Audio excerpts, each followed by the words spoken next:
Hello, I'd like to call to order the governing board meeting for the Mount Diablo Unified School District Governing Board for February 23rd, 2022. First is call to order. Trustee Mayo. Here. Trustee McFerrin. Here. Trustee Cowan. Trustee Mason's here. Here. And I believe Trustee Nzewi is not joining us tonight. Okay. That takes us to public comment. The public may address the board concerning items that are scheduled for discussion during closed session only. First speaker is Elisa Juarez.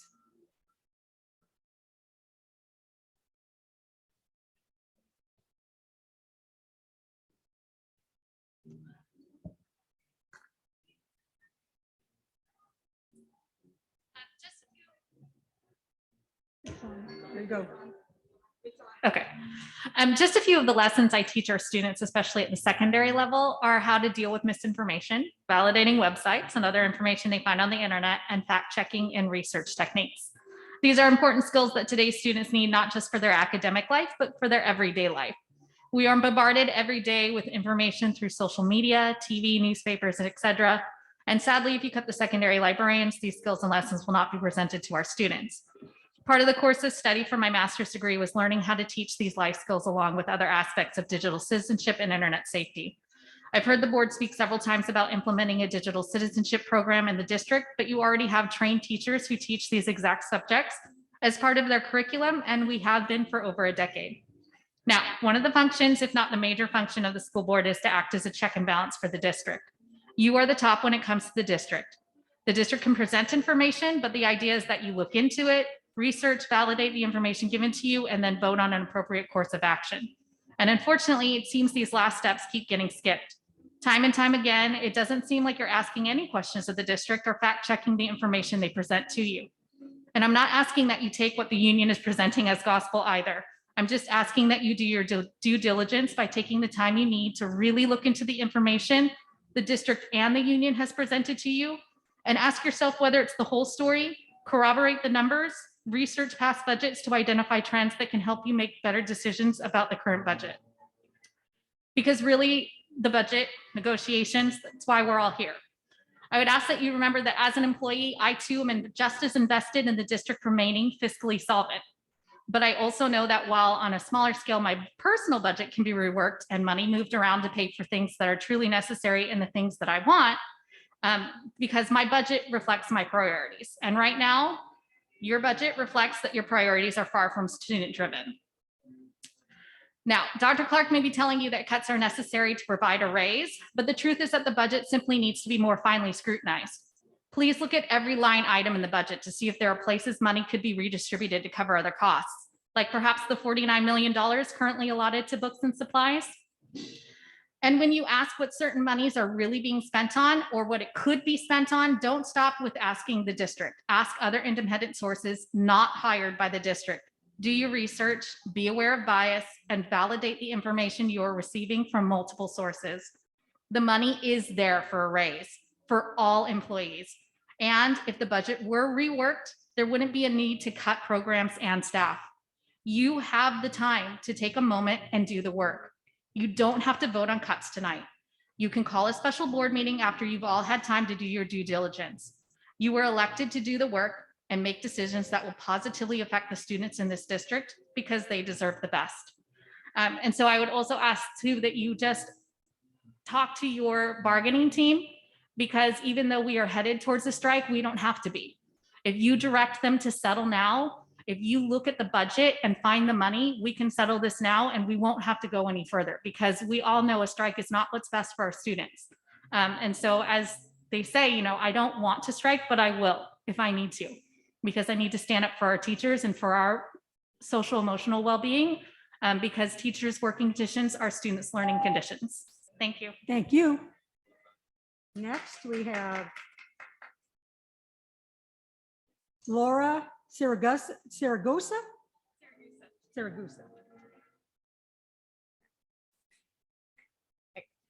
Good evening, Dr. Clark and board members. My name is Laura Siragusa, and I'm one of the counselors at Concord High School.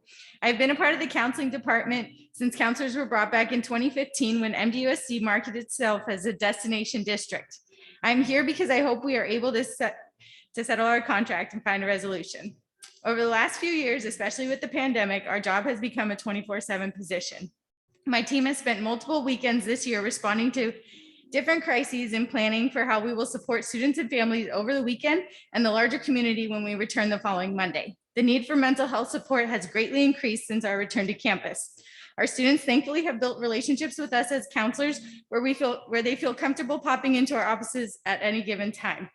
At CHS alone, we have logged over 5,200 counseling notes this academic year, which, as you could imagine, is a number missing spur of the moment interactions with other times when we were out and about on campus.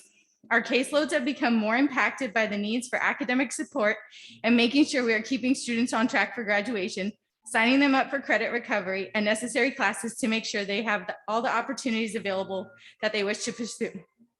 Just as teachers and doctors have their specialties, our college and career advisors have their specific expertise. They help ensure that no students fall through the cracks. They support students finding the right fit for colleges and careers. And our career fair put on by Sheila Burgum, our college and career advisor, which many of you attended this fall, brought great feedback from the students. Some of their comments were, I think I found my career and school, and I never knew it existed until today. And I didn't know what I wanted to do, but now I can't decide between 5 different things. I love my job and I truly enjoy every opportunity to support our students, but it's a job that I can do in many different districts. The connections I have built with the students, families, and communities are what keep me here. I do not want to strike, but I will if I have to. I do not want my students to have to wonder when the next time will be that they can get support from me. However, it is very tempting to go to a neighboring district that is instantly getting a $10,000 pay raise. Many of my fellow counselors and teachers are also getting offers to leave our district. Now more than ever, our work has been undervalued and underappreciated by our district management, making it difficult to stay. MDSD no longer feels like the destination district it was marketed as in 2015. Last year, Dr. Clark referred to counselors as first responders. If you would like to show us that you truly value us in that way, you will do what you can to compensate us for our work, settle our contract, and do what's best for our students. Thank you. Thank you. Next is Trisha Collins.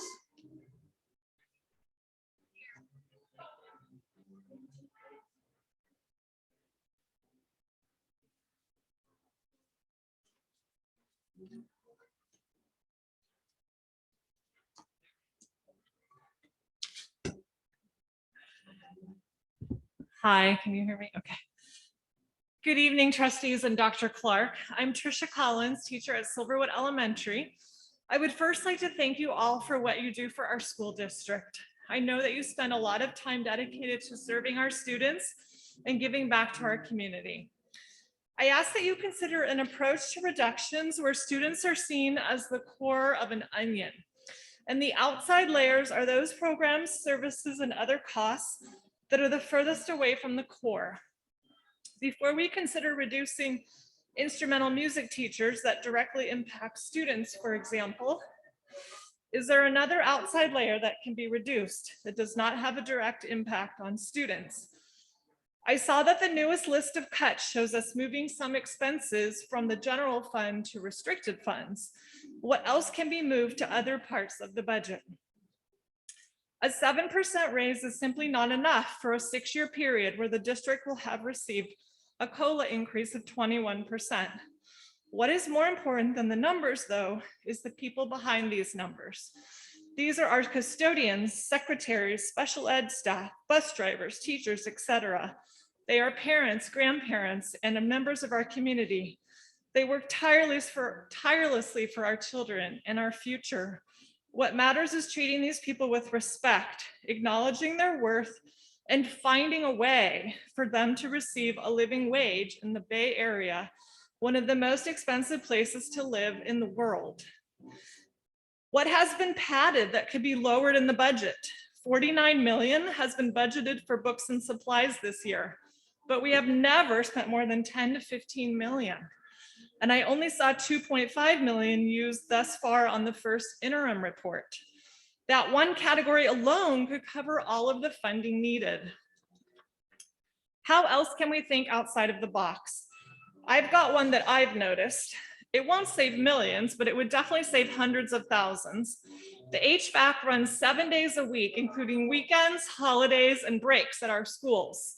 Last year, HVAC ran in every classroom despite a significant amount of teachers working from home. Is it running all summer long too? There are so many reasons why this budget shortfall must be resolved so that our union members can be paid appropriately and our staff working directly with students kept safe. What I ask of you is to keep thinking outside of the box. Are there extraneous programs away from the core or items that could be streamlined or just removed altogether? Could cuts be made at the district admin level? COLA funding has been and continues to be given to the district. Now it's the board's job to question the dissemination of this funding so that employees can receive their rightful portion of this increase. What can you do or question to make this happen? Thank you all. Kip Penovich.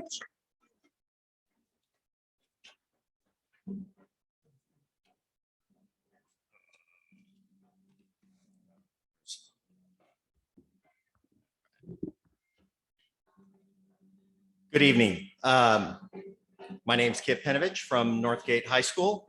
I want to begin with a comment that was made back during the COVID times that during, not that we're out of them yet, but early on in COVID, there was a statement made that, am I too loud? You're competing with the drum, so Oh. if you could come a little closer to the mic. Oh, that'd be great. okay, get even closer, There you okay. go. I can get louder. I remember a comment about the dissemination of contact tracing, all that, that we're going to give you too much information. I would love for that to also apply to financial issues here at the district. Give me too much information. Let me look at it. I see packaged stuff that is hard to sift through, and it is hard to ask questions when meetings are one way. If there was some kind of a dialogue type meeting, that would be awesome.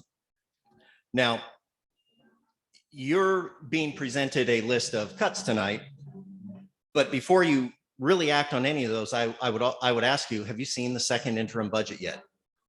In the Budget Advisory Committee, they talked about having a draft ready. Have you seen it so you can see what the next one looks like? Because my understanding is that a lot of this was prepared from the first interim.